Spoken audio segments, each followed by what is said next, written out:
Brand new 2021 Thor motorhome, and already I've got tons of problems with this section here. I hit the gray and it says I've got 2/3. Hit the black, says it's full. Both the gray and black tank are completely empty, and I know obviously there's no toilet paper on the sensors in the gray tank, so it's ridiculous. And I've gone into the tank and flushed the toilet papers off and everything else. Fresh water reads correctly, that's about right. Battery reads fine, and LPG reads okay. Right now my tank is actually empty. But the black and gray tank, the black tank has always had a problem. The gray tank just started giving problems now. I don't know if it's something in this little area here and the thing behind it. Basically, I have to take that apart. Back there, of course, is a little circuit board with the wires coming in from the 3 tanks and from the LP and the battery and power. I've had this problem before. We had a 2013 Nexus, and it's got the same. It had the same system in it.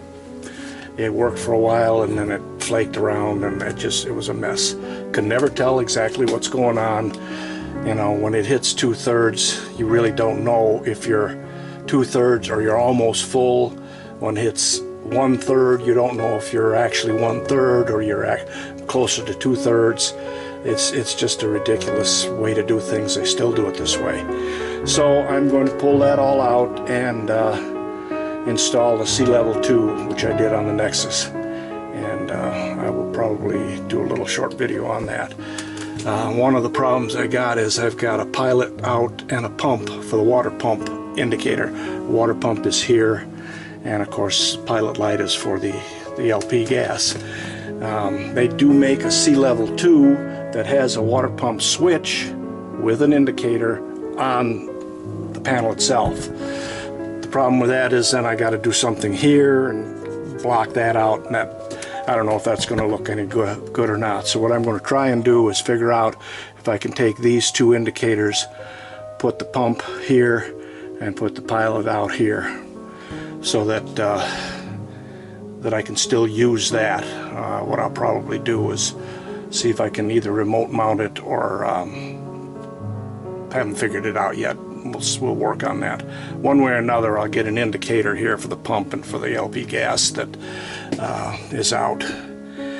And the Seelevel 2 has percentage readouts of everything, of the LP, the battery, the fresh black and gray tanks. So that's what I'm going to do. And right now I've just got this loose. There's all the wiring for it.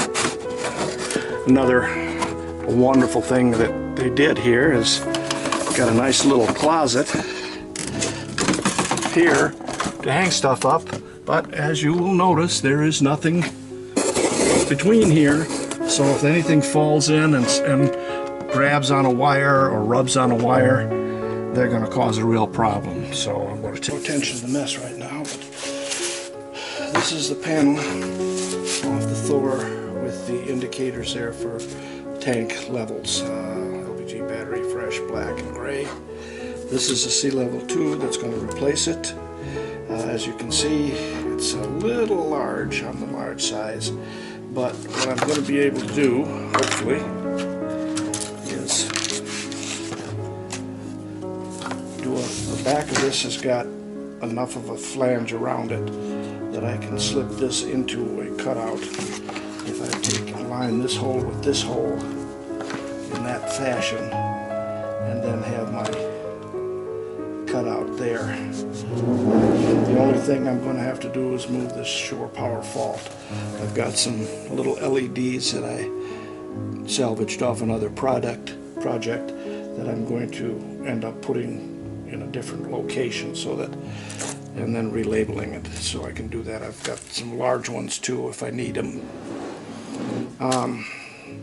The pilot light out and the pump light are going to be, again, these small ones. I'm going to drill a hole here for the water pump, and then a little hole here for the pilot out for the water heater, which is what this indicator here is. So I'm going to go ahead and start on that project, and we'll see what it looks like when I'm done. Okay, this is how the new panel is going to look. I had to move the shore power fault to there because it was behind here, and I moved the pilot out over to here because that's the pilot out for the water heater when you're using gas.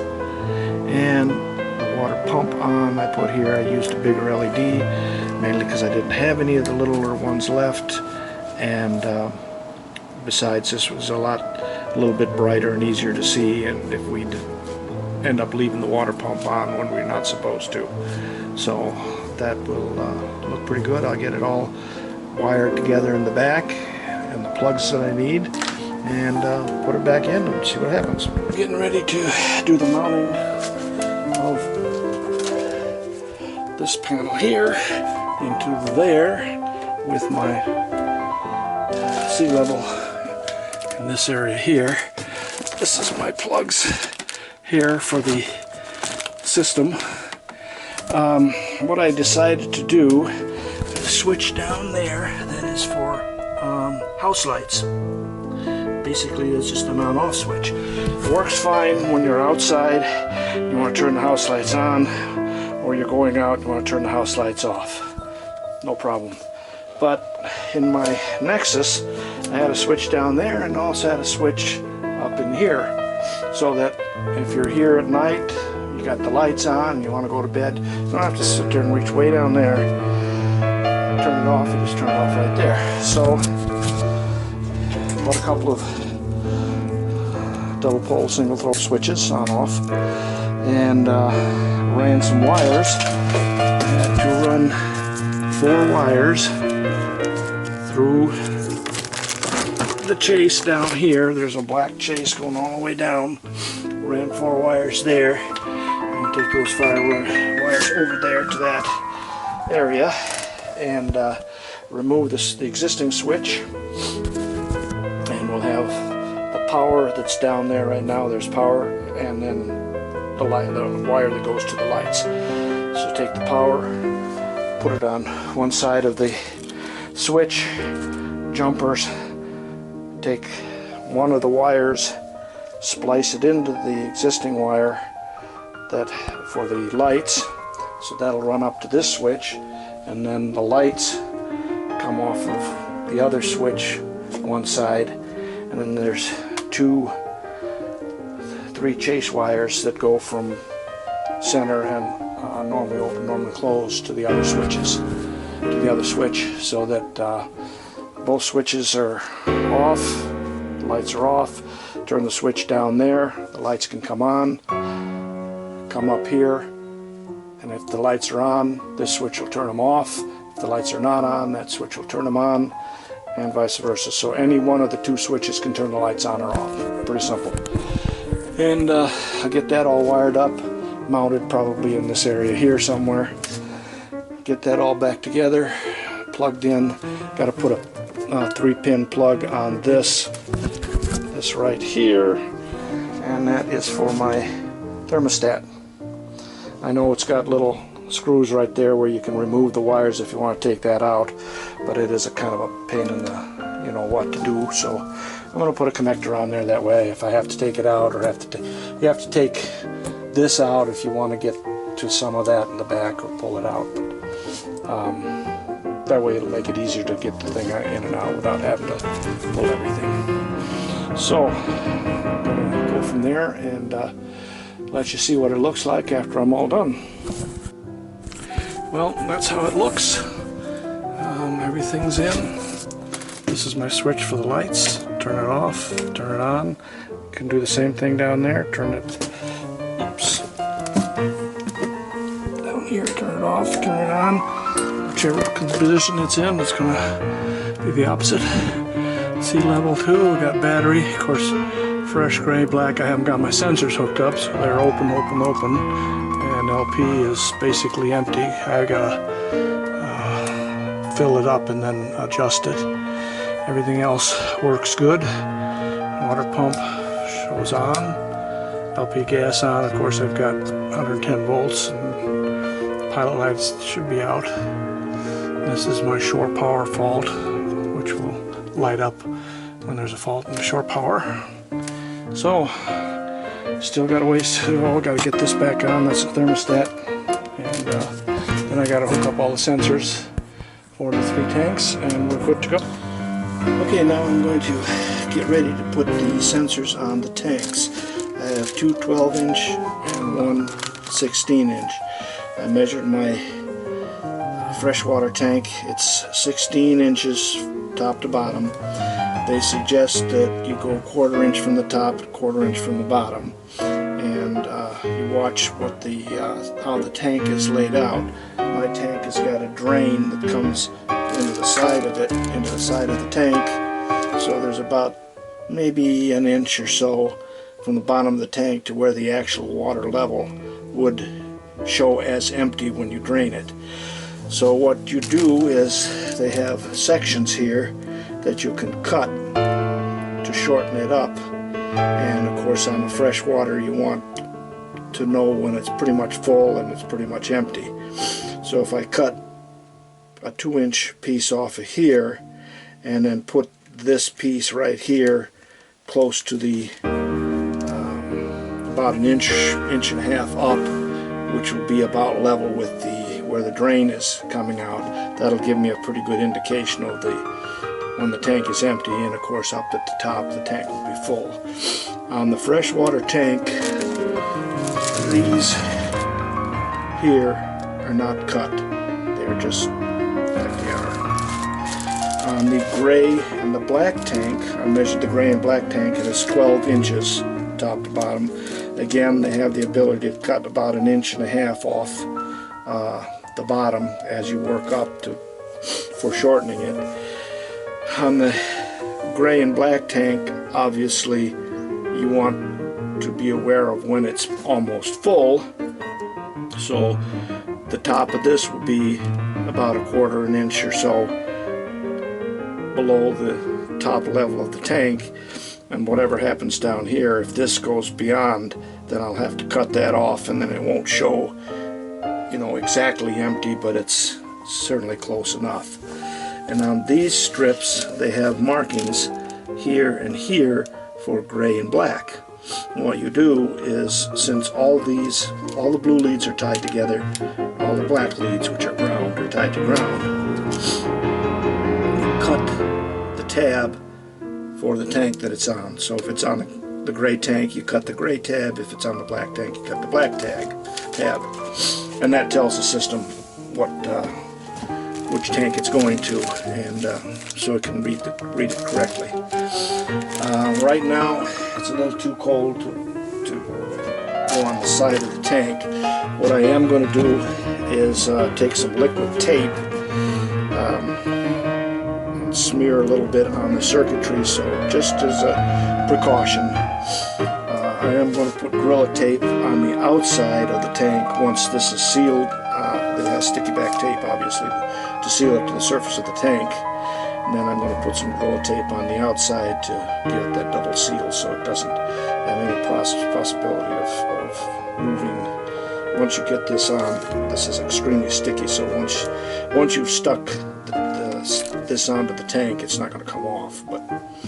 But I like to put a little caution there and get a little bit on the exposed contacts here, just as a precaution. It's not something you have to do, but it doesn't hurt. And I like to put a little bit on where the wires come out, just to give it an extra bit of you didn't see that, an extra bit of support where the wires come out. Again, that's all going to be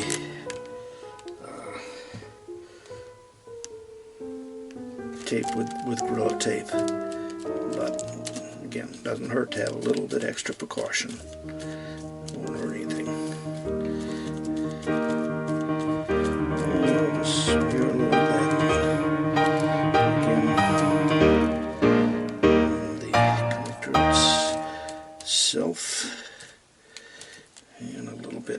underneath where the wires go. Keeps a nice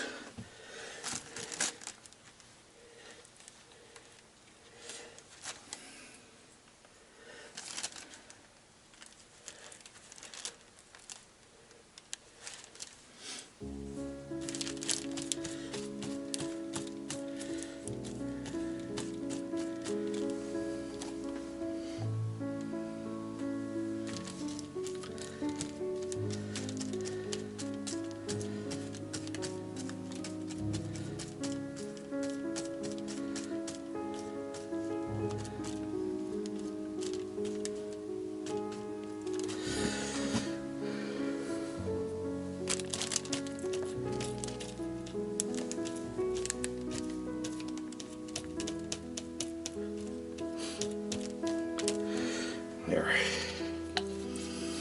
Alright, like I said, right now it's a little bit too cold in here to stick them on the sides of the tanks. You want to make sure that it's warm. You want to clean the side of the tank off with some isopropyl alcohol, make sure it's nice and clean and dry, and they suggest that you basically use some masking tape or some type of tape and tape them onto the side and check them out, make sure they're going to work before you physically take this tape off and adhere it, because like I said, once you've taped this on the side it won't come off, so make sure you've got it level and straight as much as you can. As I said, like, all the blue wires connect together and all the black wires connect to ground. In order to accomplish that, because I don't want to do that back there, I'm taking there's existing 2 wires off of each of the tanks that go to the old sensors. I'll show you that here in a minute. Go through here. Like the freshwater tank has these 2 wires here. This is a red wire for quote-unquote power or high, and the white wire for ground.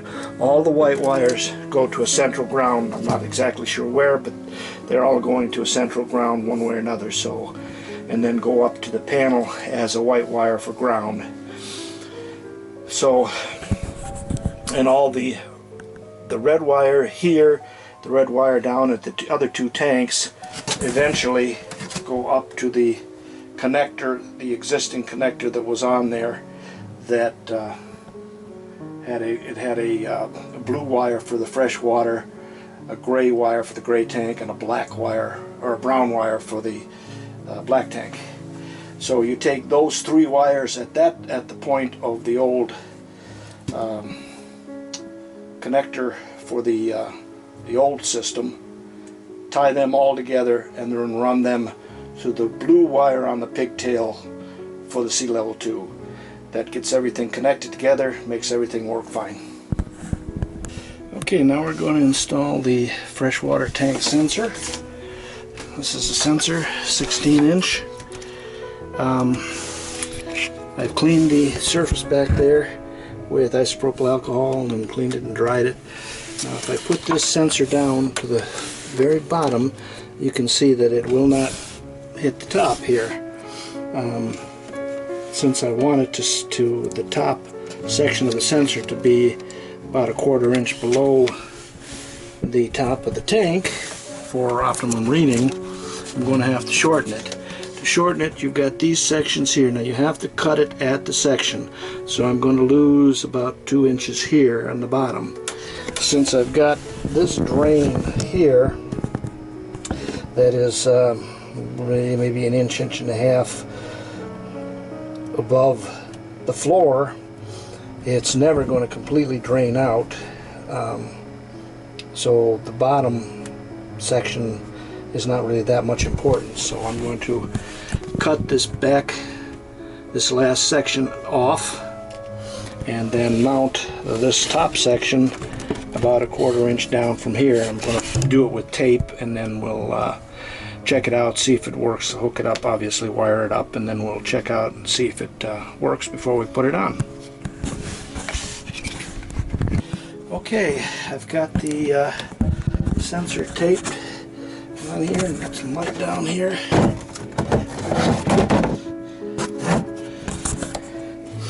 And it's just a basic tape on there. Got it wired up, and we will go see if it works. There is my hit the fresh water, and guess what? 43%, which is pretty close to right because I'm about half full. So looks good. So we'll get it, pull the tape off, and get the sticky stuff on there, tied down, and then put Gorilla Tape along both sides so it won't come off. Okay, now we're gonna get ready to do the gray and black tank. This is the black tank here, this is the gray tank here. The ideal spot, of course, would be on the front, but it's got a heater blanket on it, so we're going to put it right on the side. I don't know if I'm going to do this side, right side for the black tank and left side for the gray tank. That's where the wires kind of are. I can put it on this side for the gray tank, but we'll see what happens. I'm going to call and find out if this close back to back would cause a problem between the two sensors. So the wiring for the gray tank is back here. There's a white and a red wire that's butt connected way up in there. You can't see it, and I can't either, but I know it's up there. There's connected up there for that, so I'm not sure if I'm even going to be able to get to that. I do have the white and the red for the black tank here, and of course, since all the sensors are tied together, the black tank positive is already tied up at the other side, at the other end, so I can tie both of the blue wires to that and be good with it. So we'll see what happens, and I'm going to tape them down in the back so that they don't get into anything once we're all done. First thing I'm going to do though is clean up this side here and that side there, and do a preliminary measurement on the sensor from the top to the bottom and see where I've got to cut off, if anything, and then I will have to cut the tab, and the tab, like I said, is right on the top here. There's one for the gray, if you can see it or not, but there's one for the gray and one for the black, and you cut one of the two tabs depending upon which one you want to use. So that will be the next project. Okay, just put the gray sensor on. I did get a hold of the manufacturer, and they said that it shouldn't be a problem having the two back to back like that. So we're going to go ahead and check it out, make sure everything's working, and then I'll probably end up putting some water into the gray tank to make sure that it reads. I'm not going to put anything in the black tank right now. It reads 0. It's going to stay that way, and we'll see what happens on a later date. I'm going to probably spray some Flex Seal in and around there just to help keep the tape sealed. So we're going to go for that. Okay, and gray tank says it's 25, which is a little unusual because I haven't put anything in there. Black tank still reads 0, gray reads 25, fresh 43. Okay, we have a problem with the sensor. Unless there's something on there, I'm going to put a bunch of water in there and see if it does anything different. Well, after some fooling around, adding some water in there, it looks like the gray is now reading about 7%. I actually pumped about 7-8%, whatever, from freshwater tank into there. So we're going to, I talked to the people at Garnett, and they suggested that I do a product called Happy Camper Extreme Clean into the gray tank to see if there's any film or anything on there, which is certainly a possibility from, you know, the way we've used it with soap and everything. So if I can get that clean and then work out, you know, he said once, if there's no water in it, the sensor may pick up the grease, and then once water starts going into it, the sensor will pick up the actual water, and it'll work going up and down. So and then when there's no water at all in it, it may pick the grease back up. So that's where I think I'm getting my 23%, whatever. So we're going to take it from there. We'll give it a try. Everything else looks good. Everything works fine. So so far I'm pretty happy.